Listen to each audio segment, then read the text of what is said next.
নবীজি মেয়েদের সম্মান এত বাড়িয়েছেন ইসলামের মধ্যে। বিয়ে করতে গেলে কত সুন্দর একটা অ্যাকাউন্ট নামা দিয়েছে, ওয়াতুহুন্না উজুরাহুন্না ফারিদা। ও মায়েরা, বাপের কাছে বলে রাখা লাগবে, আমার যুবতী বোন যারা আছো, বিয়ের বয়স যারা হয়ে গিয়েছে, মা বাবার কাছে বলে রাখবা, ও আমার মা বাবা, ইসলামী নিয়ম নীতি অনুসারে আমার বিয়ে দাও। আর ইসলামী নিয়ম নীতি অনুসারে বিয়ে দিতে গেলে মহারানা যে ছেলে দিতে চাইবে ওই ছেলের কাছে আমাকে বিয়ে দেওয়া লাগবে। আমার বোনেরা বলতে পারবে তো? আল্লাহ যেন তৌফিক দেয়, বলেন আমিন। কারণ নামাজ রোজার মতো ফরজ। যারা দেননি এই মহারানার ওয়াজ শুনে মুরব্বি চাচারা হাসতেছেন না, কিয়ামতের দিন আপনি জিনাকারের কাতারে দাঁড়াবেন, হিসাব করে মরেন। এখনো যদি বাকি থাকে বউকে দিয়ে দেয়। বাসর রাতে অনেকে মাফ চায়, ও মাফ হয় না, বউকে দিয়ে দেবেন, এটা আদায় করাই লাগবে, কারণ এটা নামাজ রোজার মতো ফরজ। আল্লাহ যেন আদায় করবার তৌফিক দেয়, বলেন আমিন। তো নবীজি এগুলো প্রতিষ্ঠিত করেছিল কি দিয়ে? কোরআন দিয়ে। আজও দুনিয়ায় কোরআন আছে, কিন্তু প্রতিষ্ঠিত নেই, হয়ে গিয়েছে কি উল্টা পাল্টা। আমার বন্ধুরা, এই জন্য আমি আপনাদের ব্যাখ্যা যতক্ষণ দিচ্ছিলাম, এই দুনিয়ার ময়দানে আপনাকে জাহান্নাম থেকে বাঁচার জন্য আমল বলতেছিলাম। এই দুনিয়ার ময়দানে আপনি নিজে জাহান্নামের আযাব থেকে বাঁচবেন হবে না, আহাল বলদার যারা আছে তাদেরকেও বাঁচানো লাগবে। 2 নম্বরে, এই দুনিয়ার ময়দানে জাহান্নাম থেকে যদি বাঁচতে চান, এই দুনিয়ার ময়দানে আপনি যদি মা বোন হন, অবশ্যই অবশ্যই আপনাকে পর্দা করা লাগবে, ফরজ বিধান মেনে চলা লাগবে। এই পৃথিবীর ময়দানে অবশ্যই অবশ্যই আপনাকে আল্লাহর আয়াত কোনো সময়ের জন্য অস্বীকার করা যাবে না, আল্লাহর আয়াতের বিরুদ্ধাচারণ করা যাবে না। আল্লাহ পাক আমাদের তৌফিক যেন দান করে, জোরে বলুন আমিন। নবীজির প্রতি দরুদ, মানবতার মুক্তির মডেল, মানবতার মহান আদর্শ, মানবতার শিক্ষক নবীর শিরোমণি মুহাম্মাদুর রাসূলুল্লাহ সাল্লাল্লাহু আলাইহি ওয়াসাল্লাম। সবাই আমার সঙ্গে পড়ে না, আউযু বিল্লাহি মিনাশ শাইতানির রাজিম। বিসমিল্লাহির রহমানির রহিম।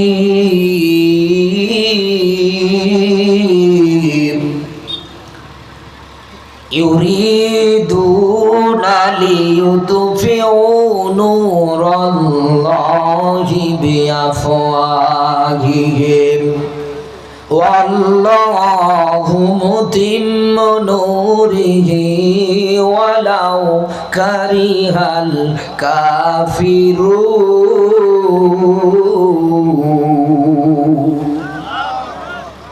আমার আজকের আলোচনার সাবজেক্ট মনে রাখবেন ভারতবাসী, আমার আজকের আলোচনার সাবজেক্ট হচ্ছে নিরাশ হওয়া যাবে না, ভয় খাওয়া যাবে না, বিজয় একদিন আসবে। দেবে কে?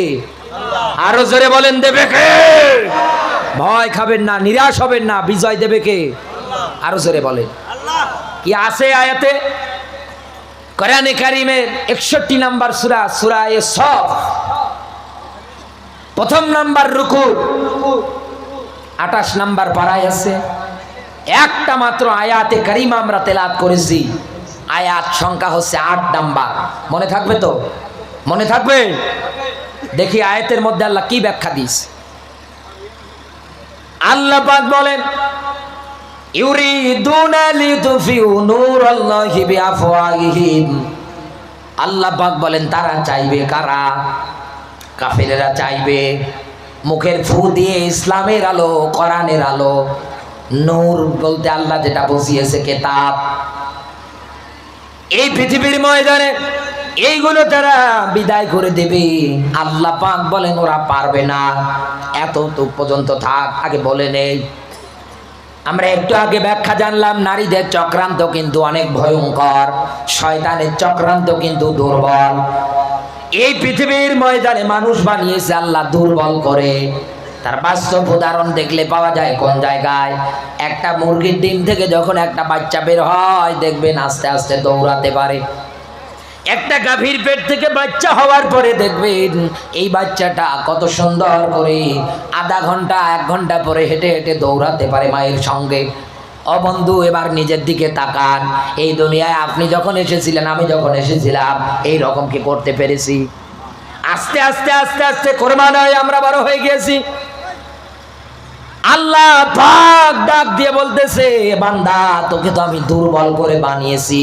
আল্লাহ এই দুর্বল মানুষদের ব্যাখ্যায় জায়গায় দিয়েছে। আল্লাহ পাক বলেন, ওরা চাইবে, ওরা কারা? কাফেরেরা।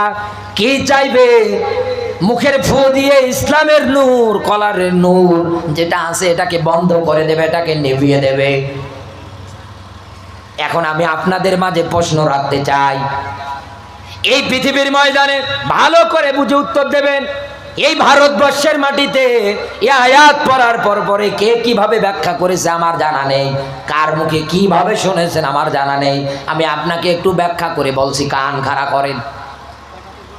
এই পৃথিবীর ময়দানে কোন মানুষ যদি আগুন নিভাতে চায়, নেমপো চেনেন? কথা বলেন না কেন? নেমপো চেনেন?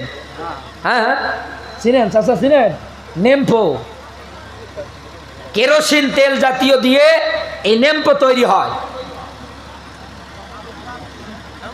নেমপো চেনেন না? নেমপো চেনেন না?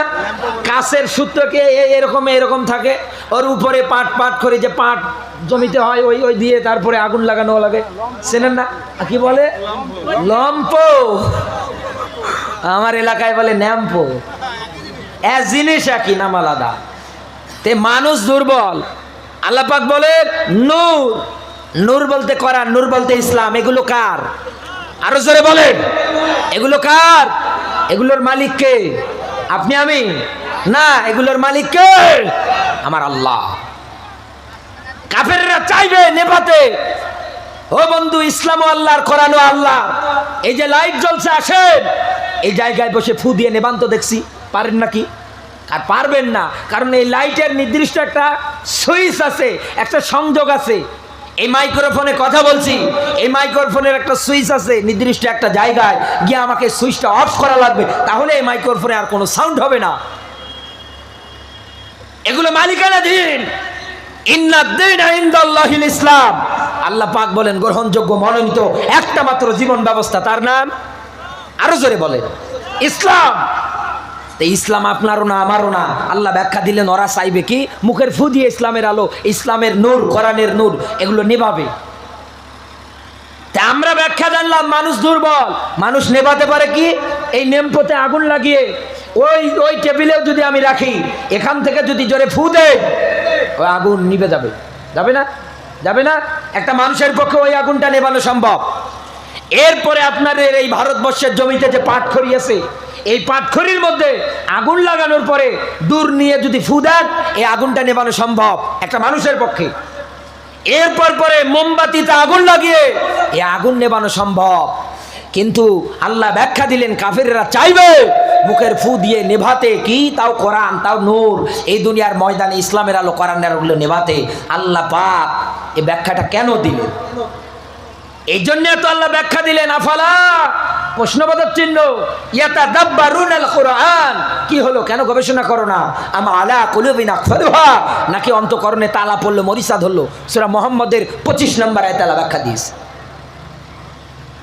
আমার বন্ধুরা ভালো করে বোঝেন, আমরা ব্যাখ্যা জানলাম, মানুষ নেভাতে পারে নেমপোর আলো, মোমবাতির আগুন, পাটখড়ির আগুন, এগুলো বাদ দিয়ে মানুষ আর কোনো কিছু নেভাতে পারে না। এই বাদ দিয়ে যদি ইসলামের আলো, কোরআনের আলো নেভাতে যায়, হিতে বিপরীত এইরকম হয়। সেটা কেমন হয়?